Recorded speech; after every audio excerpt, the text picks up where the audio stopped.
le Saint-Esprit ne fera jamais une chose contraire à la parole de Dieu. Répète ça. Le Saint-Esprit ne fera jamais une chose contraire à la parole de Dieu. Tu peux être dans la joie, tu peux être dans la louange, tu peux être dans l'aisance, tout ce que tu veux, mais le Saint-Esprit te conduit toujours vers la parole de Dieu. Il prend la parole, il l'applique à ta vie. Donc tu ne peux pas avoir une liberté sans limite. Dieu te donne la parole comme cadre, parce que Dieu est la parole de Dieu. Même si la présence de Dieu est très forte parmi nous, et même si nous avons envie de connaître Dieu de toute notre force, de toute notre âme, de tout notre cœur, sincèrement, la sincérité n'est pas suffisante. Vous savez, je me rappelle quand j'étais plus jeune dans la foi, je me rappelle toujours de ce prédicateur qui disait, il racontait l'histoire d'un quelqu'un qui ramassait des champignons. Le gars, il ramassait des champignons avec une motivation, mais waouh, avec un zèle pas possible, et il voulait en prendre beaucoup, et il était sincère. Il a ramassé les champignons avec sincérité. Il les a préparés pour le repas avec sincérité. Il a mis sa couvert avec sincérité, il les a mangés avec sincérité, et il est mort avec sincérité. Pourquoi? Parce qu'il a ramassé des champignons vénéneux. Tout simplement, il n'a pas respecté les règles concernant les champignons. 1 Chroniques, chapitre 15, versets 1 à 4. Chapitre plus loin. 1 Chroniques 15, 1 à 4. Alors je disais tout à l'heure que David commençait à réfléchir et il se disait, mais qu'est-ce que Dieu voulait faire? Mais pourquoi il a fait ça? Et donc il a commencé à lire la parole. Et au verset 1, il voit ceci. David se bâtit des maisons dans la cité, il prépara une place à l'arche de Dieu. Donc il n'a pas renoncé à son projet d'amener l'arche à Jérusalem. Il prépara une place, il dressa pour elle une tente, mais il était troublé. Et là, qu'est-ce qu'il dit au verset 2? Alors David dit, l'arche de Dieu ne doit être portée que par les Lévites, car l'Éternel les a choisis pour porter l'arche de Dieu et pour en faire le service à toujours. Amen. Ça, c'est la parole de Dieu. Qu'en fait, seuls les Lévites peuvent porter l'arche, parce qu'ils sont appelés pour en faire le service toujours. Verset 3. David assembla tout Israël à Jérusalem pour faire monter l'arche de l'Éternel à la place qu'il avait préparée. David assembla les fils d'Aaron, les Lévites, et comment ils ont fait cette fois-ci? 1 Chroniques 15, 14 à 15. Les sacrificateurs et les Lévites se sanctifièrent pour faire monter l'arche de l'Éternel, du Dieu d'Israël. Les fils des Lévites portèrent l'arche de Dieu sur leurs épaules avec des barres comme Moïse l'avait ordonné d'après la parole de l'Éternel. Moïse avait ordonné quelque chose d'après la parole de l'Éternel parce que l'arche symbolisait la présence de Dieu, la sainteté de Dieu. Et Moïse avait donné une parole qui vient d'en haut, comment il faut construire la maison de Dieu, la présence de Dieu. Et c'est important de respecter. Vérifions toujours dans la parole de Dieu si c'est vrai. Dis à ton voisin, vérifie toujours dans la parole de Dieu si c'est vrai. Vérifie toujours dans la parole de Dieu. L'apôtre Paul parle des Béréens. Vous connaissez les Béréens dans Acte 17, au verset 11, Acte 17, 11. Les Béréens, c'est des Juifs qui avaient des sentiments plus nobles que les Thessaloniciens. Parce qu'ils reçurent la parole avec beaucoup d'empressement, avec de zèle. Ils voulaient connaître, savoir qui est Dieu, avec beaucoup d'empressement, mais surtout, ils examinaient chaque jour les Écritures pour voir si ce qu'on leur disait est exact. Acte 17, 11. Vérifions toujours, dis à ton voisin, vérifie toujours ma soeur, vérifie toujours mon frère, dans la parole de Dieu, si c'est exact ou pas exact. Alors David, qu'est-ce qu'il avait? Il était zélé, il était rempli de joie. Dieu ne lui a pas dit de ne pas avoir de la joie, ni de ne pas être zélé. Au contraire, Dieu veut que nous l'aimons de tout notre cœur, de toute notre âme, de toute notre pensée.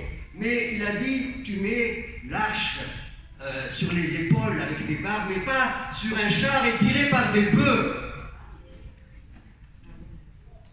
C'est beau, hein? Le char flambant neuf, c'est les bœufs aussi, c'est moins fatigant quand même. Attends, mais c'est pas ça ce que Dieu voulait. Et dans Nombre, chapitre 4, verset 15, on va vérifier encore.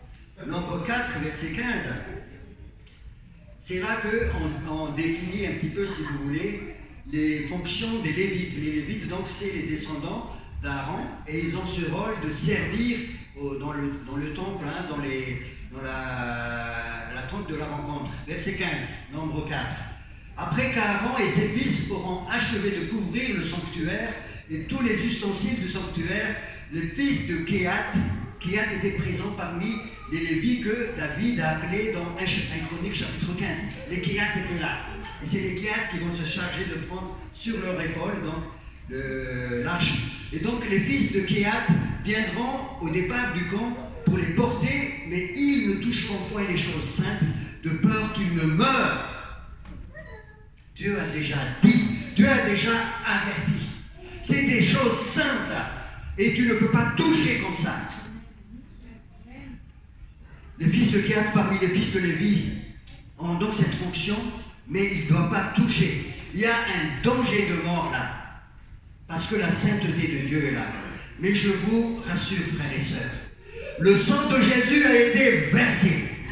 Les malédictions ont été brisées. Vous êtes maintenant des fils et des filles de Dieu, vous êtes des sacrificateurs.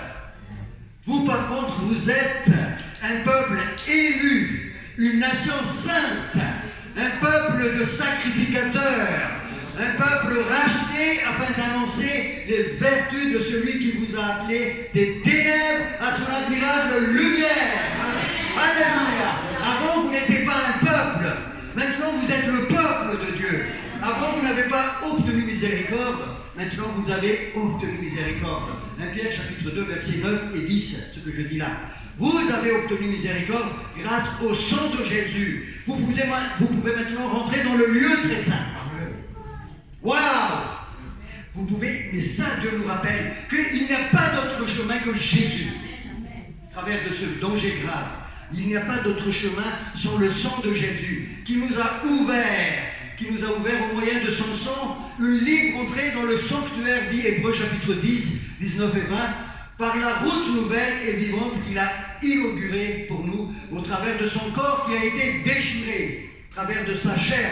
Dieu ouvre un chemin nouveau pour nous. Il est le seul chemin qui nous amène vers le lieu très saint. Donc n'ayez aucune crainte, je ne suis pas là pour vous faire peur. Je suis là pour vous dire, la croix est suffisante. Waouh! La croix est importante. Tu as besoin du sang de Jésus.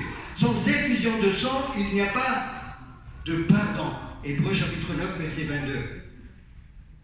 Donc, Dieu ne peut pas se renier parce que ce qu'il a dit, c'est son être. Dieu et sa parole, c'est un tout. Tu ne peux pas te dissocier. Toi, je peux te dissocier de ta parole. Et tu n'as pas tenu ta parole, toi. Et toi, tu n'as pas tenu ta parole, toi. On peut faire ça. Quand tu dis des choses, ce n'est pas forcément vrai. Sauf quand tu reçois une parole de connaissance, une parole de sagesse. Dieu te donne, et à ce moment-là, cette parole devient créatrice. Elle appelle des choses qui n'existent pas, dit l'apôtre Paul dans Romains chapitre 4. La parole devient créatrice. C'est ce qu'on dit aussi dans notre façon de parler. C'est du réma, mon frère. C'est du réma, ma soeur. Dieu te parle. Hein, quand Jésus a dit à l'apôtre Pierre, quand il a péché toute la nuit, Luc chapitre 5, il a péché toute la nuit, il n'a rien vu. Et les gens étaient en train de nettoyer les filets, de ramasser, de mettre dans une baffe. Et là, Jésus arrive, il enseigne, et il vient vers l'apôtre Pierre, il a dit, va maintenant un peu plus loin dans les eaux profondes. Et un peu plus loin, il a dit, jette ton filet à droite. Là, aïe aïe aïe. Et là, dans le texte grec, c'est réma. L'apôtre Pierre dit, sur ta parole, je jette le filet. Sur ta parole, sur le réma de Dieu, je jette. Il n'y a pas besoin de consulter ton émotion, ni ton sentiment, ni l'ambiance, mais tu obéis parce que c'est Dieu qui parle. C'est la parole de Dieu, c'est Dieu et sa parole, c'est un, indivisible. Indivisible. Et c'est ça qu'il faut bien comprendre. Dieu ne peut pas renier sa parole. commencement était la parole, et la parole était avec Dieu. Jean chapitre 1. Et la parole était Dieu. Et la parole était avec Dieu. En elle était la vie, et la vie était la lumière des hommes. Tout a été fait par elle, et rien de ce qui a été fait n'a pas été fait sans elle, dit l'apôtre Jean. Au commencement était la parole, et la parole était Dieu. Et un peu plus loin, au verset 11, il dit ceci: elle est venue, la parole est venue chez les siens, et les siens ne l'ont point reçue. Verset 12, mais à tous ceux qui l'ont reçu, à ceux qui croient en son nom, elle a donné le pouvoir de devenir enfants de Dieu. Elle, c'est qui? C'est la parole. Et un peu plus bas, ces gens qui sont devenus enfants de Dieu sont nés ni du sang, ni de la volonté de la chair, mais de la volonté même de Dieu. Et 14, écoutez bien, 14, verset 14, et la parole a été faite chair, et elle habitait parmi nous, pleine de grâce et de vérité. Qui c'est ça? C'est Jésus. Donc Jésus, la parole de Dieu, ne peut pas être scindé en deux. Quand la parole, les Saint-Esprit t'animent, il te ramène à la parole. Il ne t'amène pas dans les nuages en train de... Il t'amène vers l'éclairage de la parole de Dieu. C'est très important de bien comprendre ça, frères et sœurs. L'éclairage de la parole de Dieu. La parole de Dieu est l'autorité suprême en matière de foi, dans l'Église, dans la famille, dans notre vie. La parole a l'autorité. Ce n'est pas moi. Ce n'est pas quelqu'un. C'est la parole de Dieu qui est l'autorité suprême dans mon Église.